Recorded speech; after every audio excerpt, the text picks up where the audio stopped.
Actually, tao lang ako. What do you want? What do you want? A person who fights and provoke basher, or the person who became a hero during the pandemic? Ask yourself, sir. Ano ba gustong maalala ng tao pag sinabi, Evan?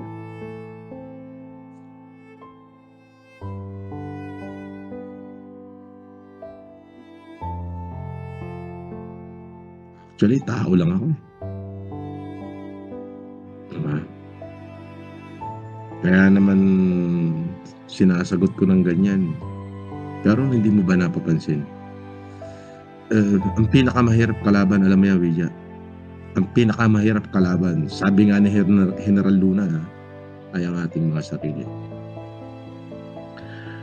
I have conquered myself once. Totoo yan. Mahirap kalaban ang ating sarili.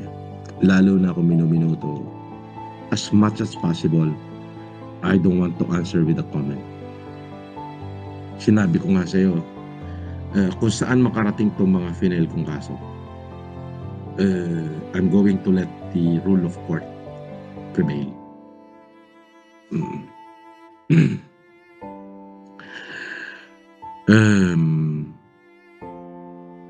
Of course,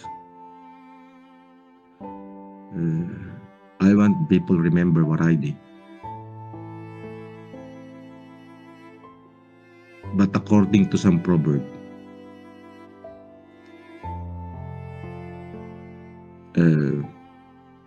people will not remember what we say, but the people will remember what we do.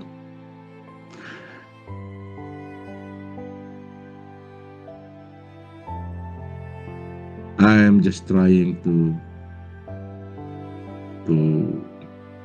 destroy. I know I can. The pernicious habit of the internet, or the pernicious habit of this social media,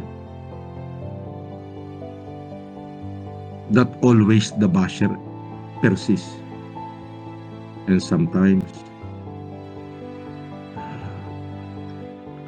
when arrogance and lies at a scream, silence, and when arrogance at a scream and lies at a scream, the truth and humiliation will be silenced.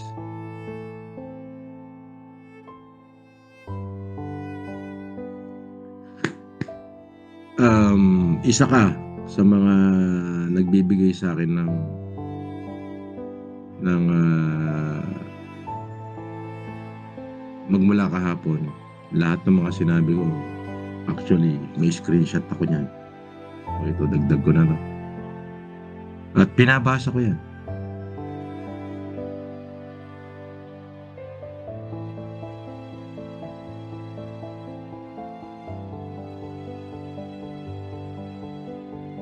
Sabi mo rito, what do you want? Your legacy to be a person who fights and provoke basher, or the person who became a hero during the pandemic? Ask yourself, sir. Ano bang gusto mong maalala ng tao pag sinabi kay Philip?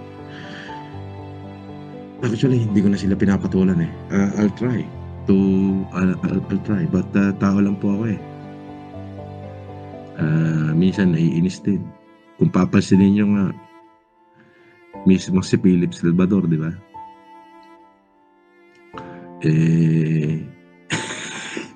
Nagmurahin live stream media. Talagang as in PI kayo, di ba? Pero dahil sa mga taong katulad mo, mas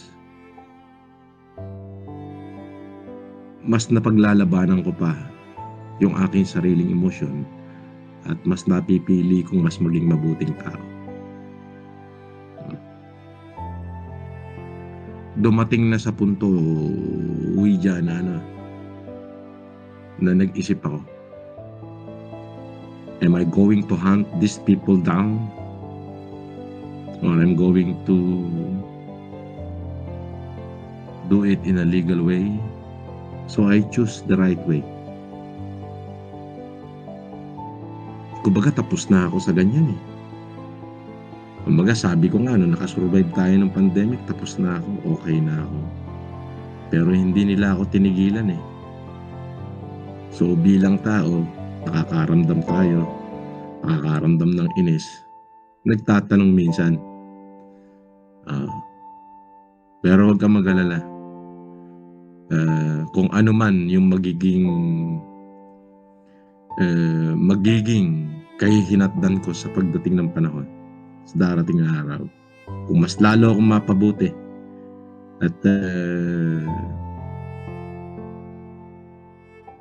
naging bahagi ka nun, lagi mong tatandaan, ikino-consider ko yung mga mabubuting tao sa paligid ko.